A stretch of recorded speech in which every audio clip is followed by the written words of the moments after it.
The Influencer's Edge is brought to you by the Rapid Sales Accelerator. If you're ready to skyrocket your sales by 30% or more in just 90 days, then you need to claim your free training right now.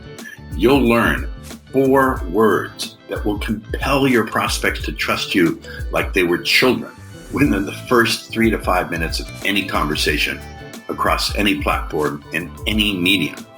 You'll learn how to give your prospects objection amnesia, to crush objections like, I need to talk to my spouse, or I need more time to think it over, or it's too expensive. If you'd like to claim your free training now, go to www.paulrossbook.com. Do it before your competition does it now.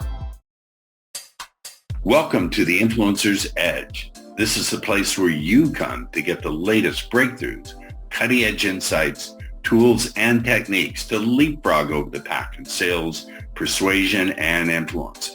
Be sure you visit our website at www.theinfluencersedge.com. And while you're there, subscribe to us via your favorite network. Now sit back, tune in, and enjoy today's episode.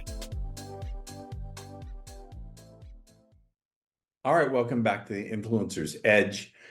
Speaking to you as someone who is very, very, very highly invested in his health and puts a lot of money into staying young and vigorous. So I look 30 years old or so, as I'm sure my guests will agree. It's a thrill for me to have our guest today, Dr. Letitia Wright, who is, so are you a doctor, a dentist? As my mother would say, a doctor. Will explain, just for our audience's gratification, I already know because we had a green room chat. What kind of doctor are you? I am a chiropractic physician. So I always wanted to be a doctor. I told people I was going to be a doctor since I was 3 years old.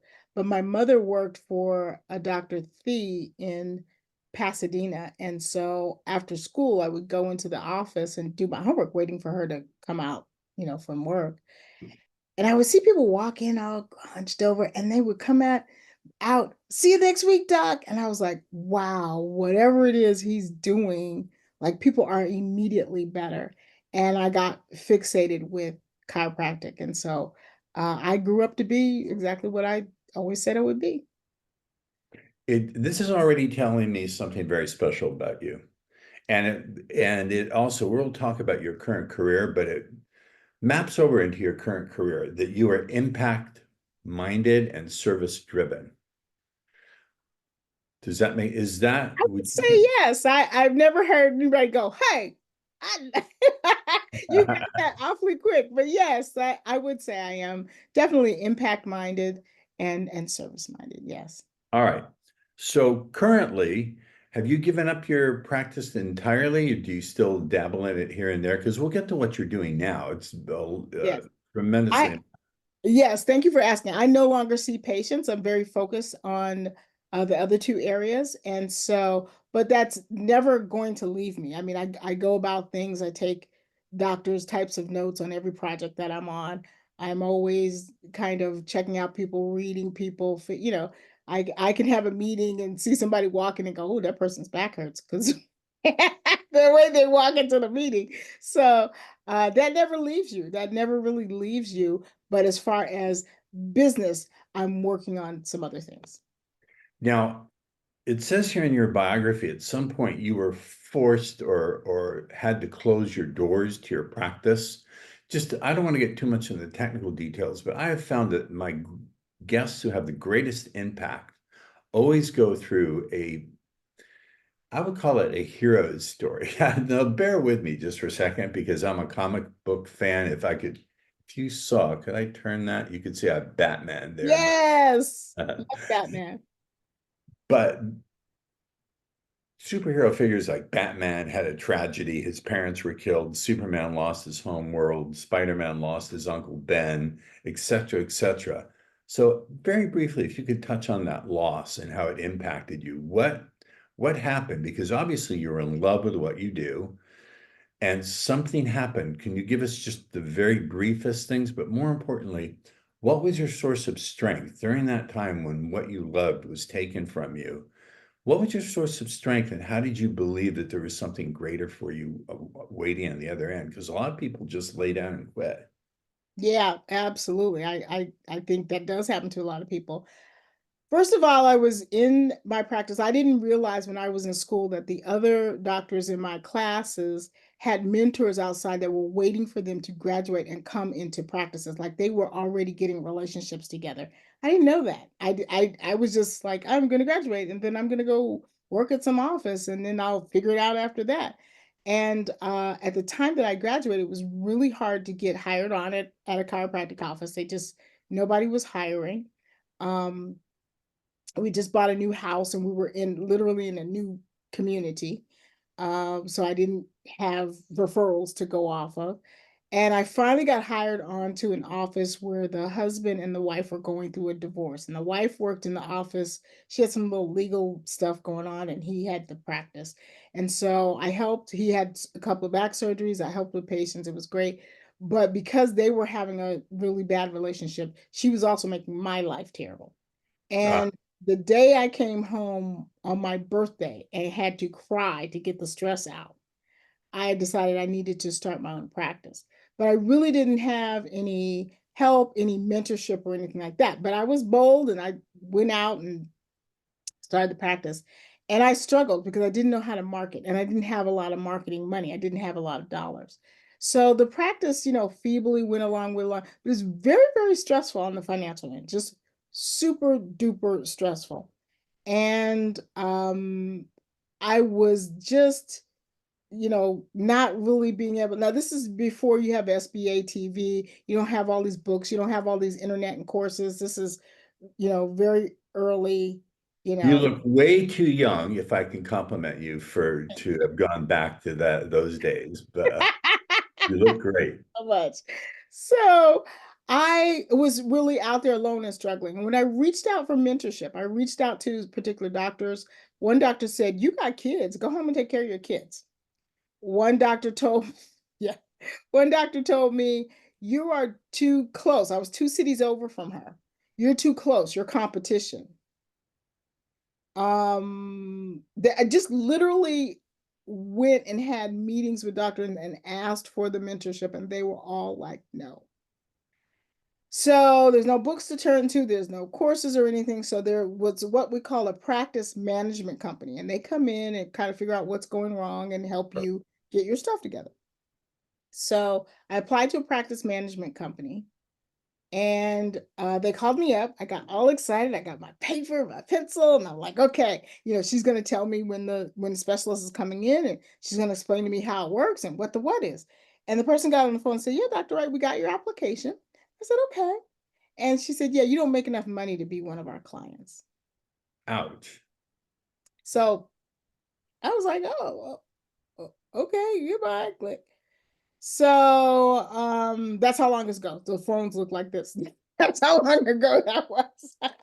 But, I was devastated. I really just was like, "I don't know where to go." Meanwhile, I had started this show called A Healthier You because I thought having a TV show about health would bring community people into my office. That I was makes sense. having a Yeah, go ahead. No, that makes sense to me. Yeah, so I was having a ball doing TV, learning production, hosting people. All of my doctor friends came through and then they would leave and go, "Look, this is your thing, not my thing. So we love you, but we don't want to do more TV. This is your thing. You're good at it. Have at it." But that's what I thought would bring me. Now, I loved production, but it was not bringing in the patients, and I was still financially struggling. So what happened was is that a representative from Southern California, Edison, met up with me. He came on the show. We worked together a couple of times, and he was a real advocate for me. I'm really very, very thankful for him. And we came to me with $1,000 sponsorship check from Southern California Edison. And so I was like, "Oh, this is a business. This is business." And I was like, "Oh." I literally started making more money from the TV show than I was from my practice. So I said, "I'm going to close down the practice and I'm going to try this TV thing and see what happens because it seems to be just blooming and growing all by itself." And so I sat down with my family. My family is very, very supportive. I tell Ah, the story all the time. super supportive. I have a cousin that's my age. She's a judge in Los Angeles.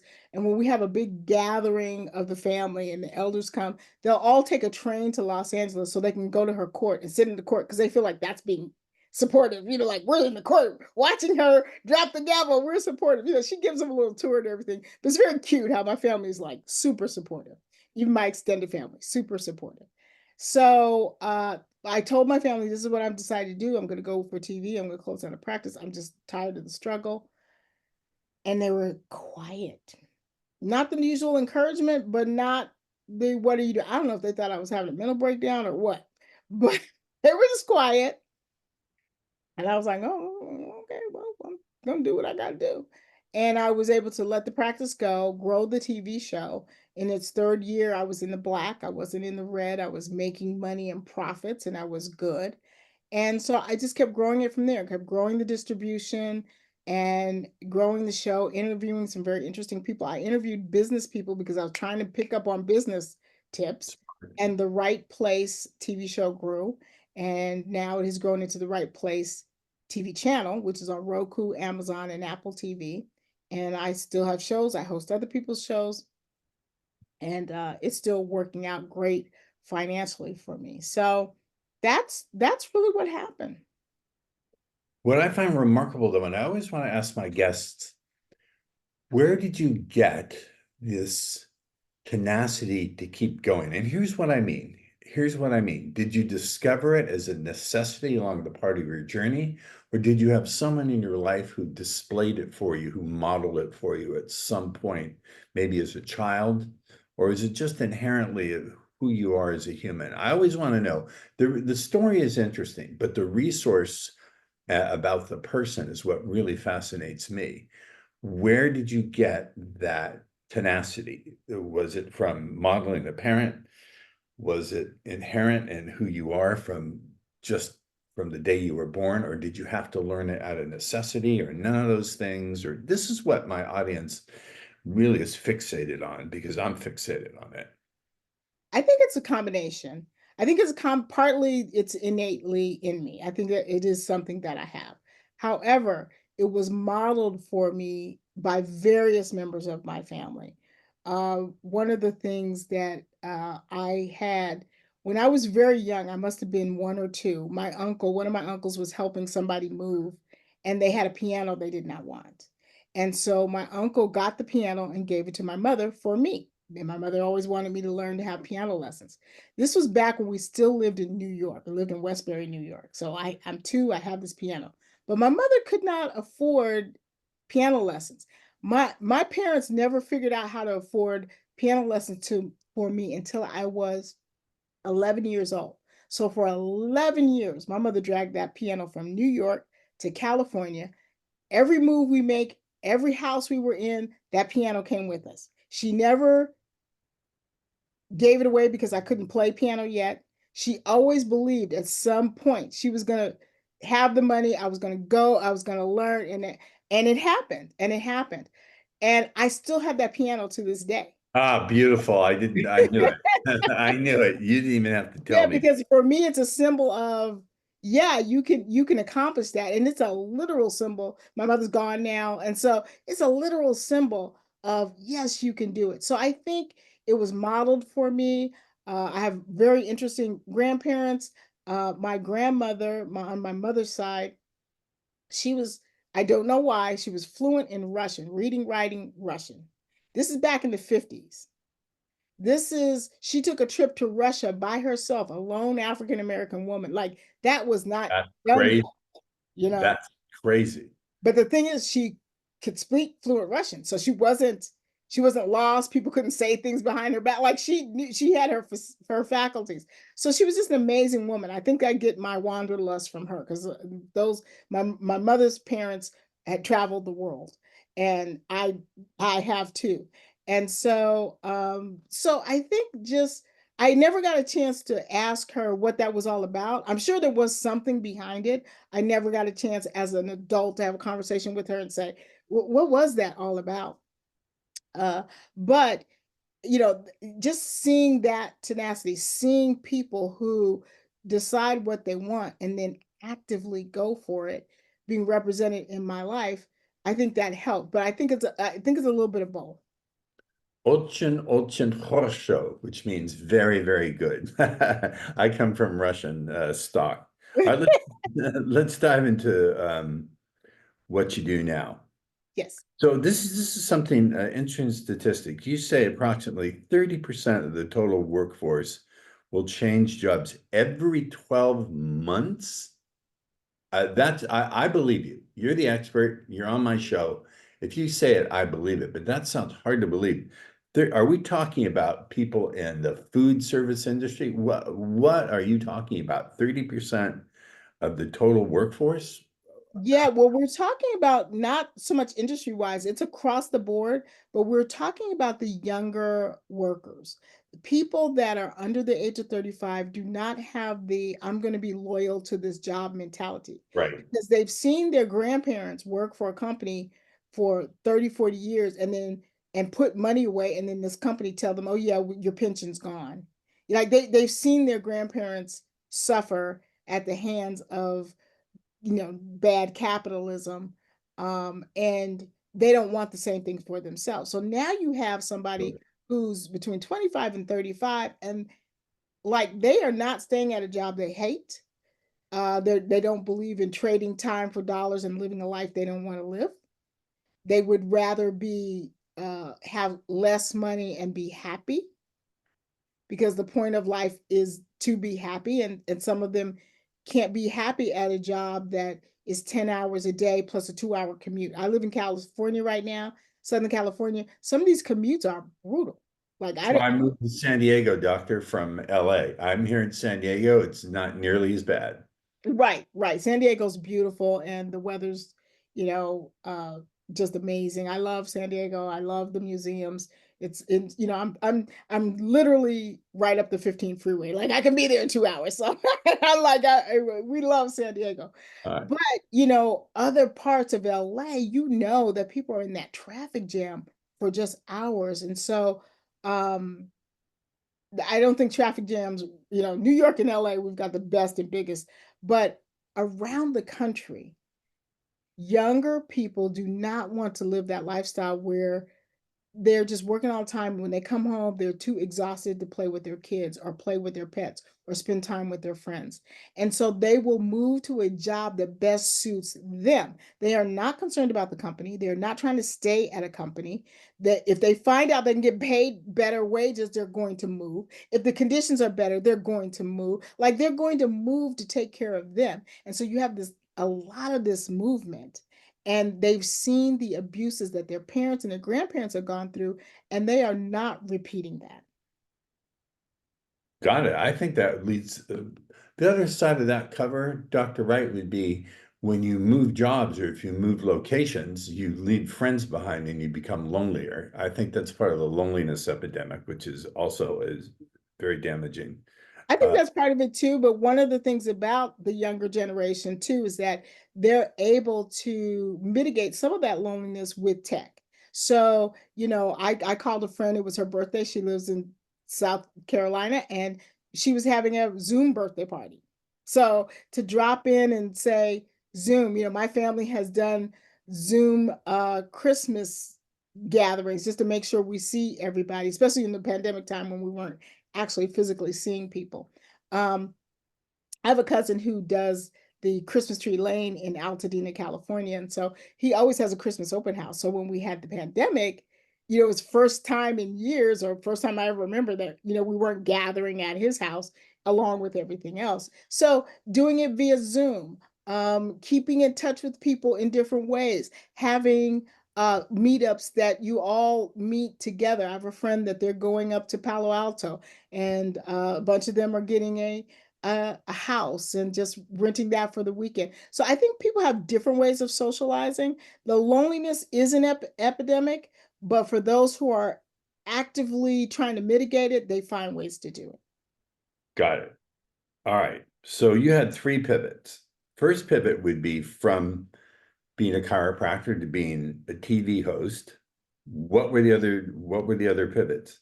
So the other pivot was I got very, very interested in crowdfunding back in 2010. I'm one of the top 100 crowdfunding experts in the nation today. And I've been teaching businesses, specifically businesses, about crowdfunding for their business since 2010. I teach for the Small Business Administration. I teach for Accelerated Business Schools, which is a business school that travels around the world. The locations change every year. So next year we will be going to Cancun. I've taught in Australia. I've taught in Holland. I've taught in Grand Cayman. I've taught in Canada. I've taught in uh, let's see, where else have I gone? Just, around the world.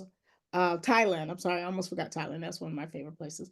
Taught in Thailand. So I've been teaching business owners about using crowdfunding for their business to raise money either for your startup or to get started or get going. For a lot of very small business owners, it's a secret that they don't seem to grasp. I get a little frustrated because people who are trying to raise 250,000 are like, "Oh yeah, I got it. Boom, boom, boom." But people who are trying to raise 20,000 and maybe can't qualify for a business loan Correct. or whatever, they don't seem to see crowdfunding as an option. And so I'm really out there to just explain how we do it. A lot of my clients are on the bigger end. They're trying to raise $250,000 or more. And there's ways to do that with crowdfunding. But I've been doing it since 2010. So sometimes I'll see Let some. me push a pause button to ask a question that's arising in my mind. Would an example of crowdfunding, and I know nothing about this, and I want to unpack some of the technical details of this. GoFundMe, is that not crowdfunding or is that something different? So that's a great question. GoFundMe is a website. So the websites are not crowdfunding. The websites are where you do crowdfunding. So websites are locations to do your crowdfunding. And you can use GoFundMe. You can use, there's 2,500 different websites you could use. What? So people know GoFundMe. They only know a few.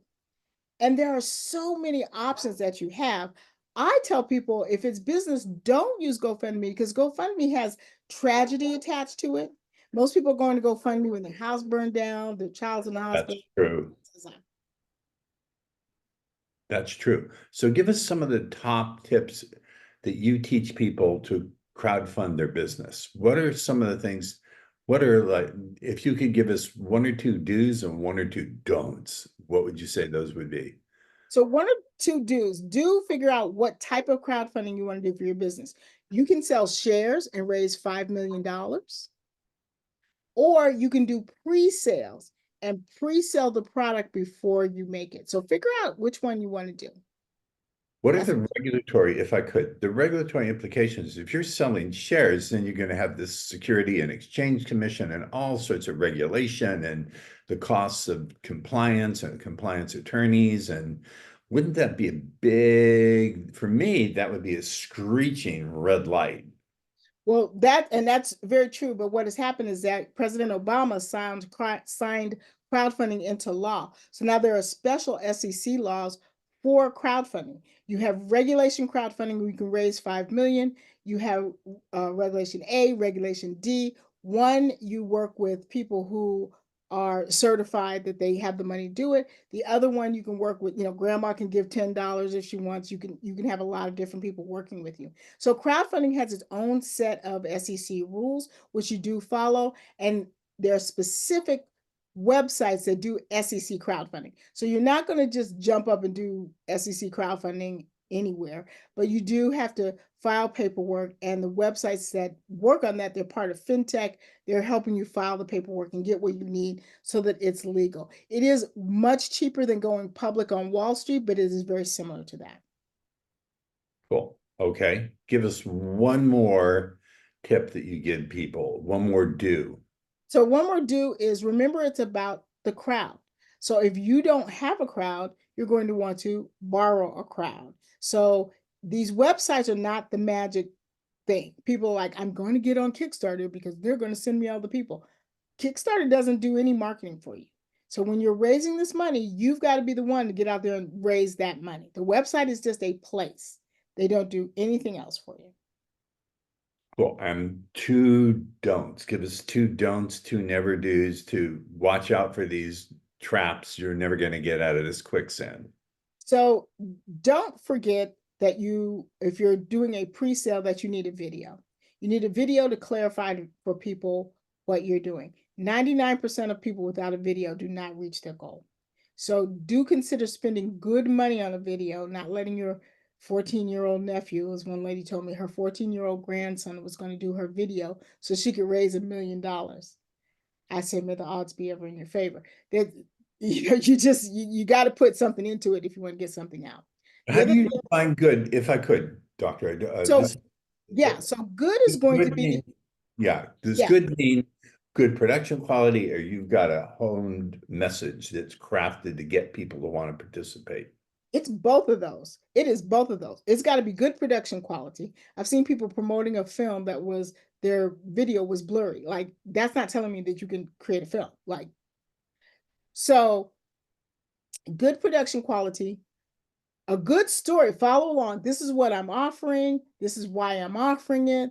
This is how much it's going to cost. Like, be very, very clear.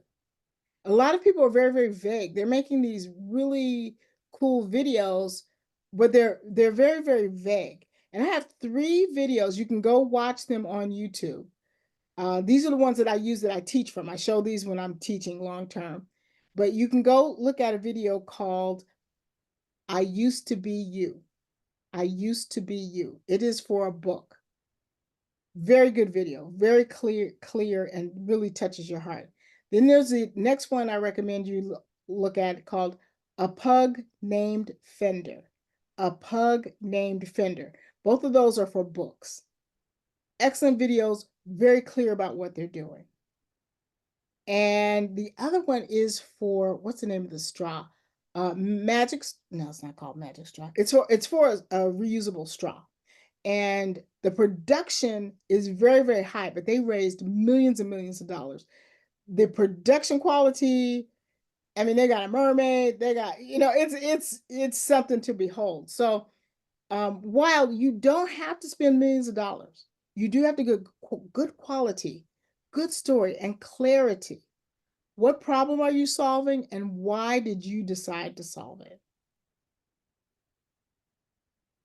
I get it. This is basic marketing and sales 101. But you know what?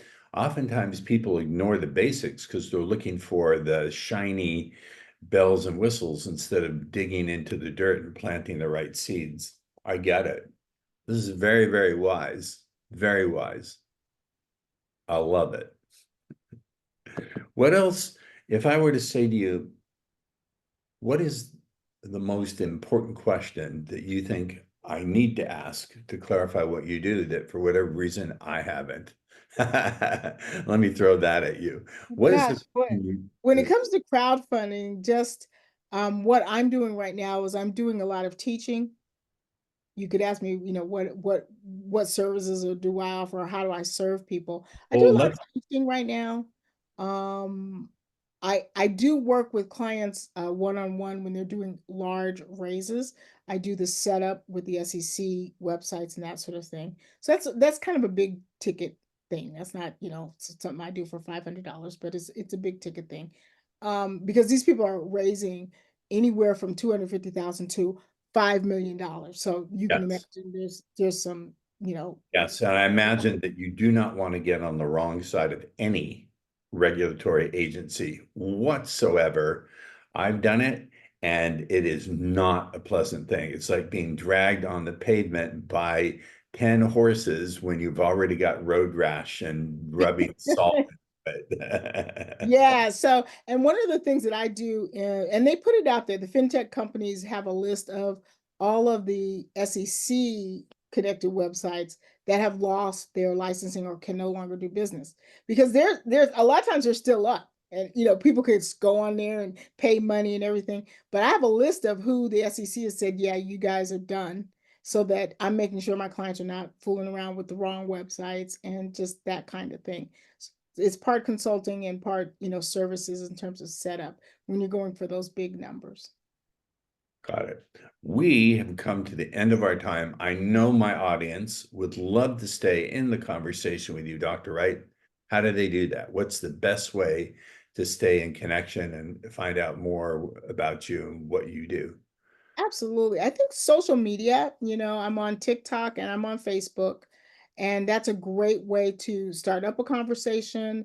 If they want to specifically know about crowdfunding, I have a free community inside of school. They can just tag me on social media or tag me in an email, and I can send them the link, and so they can begin to digest some lessons. Cool. Thank you for being on the show. Stay with me in the green room because I want to chat with you for a little bit. Once again, another great episode of The Influencer's Edge. We will see you next time. And remember, disconnect the dots, color outside the lines, and think outside the box. We'll catch you on the other side.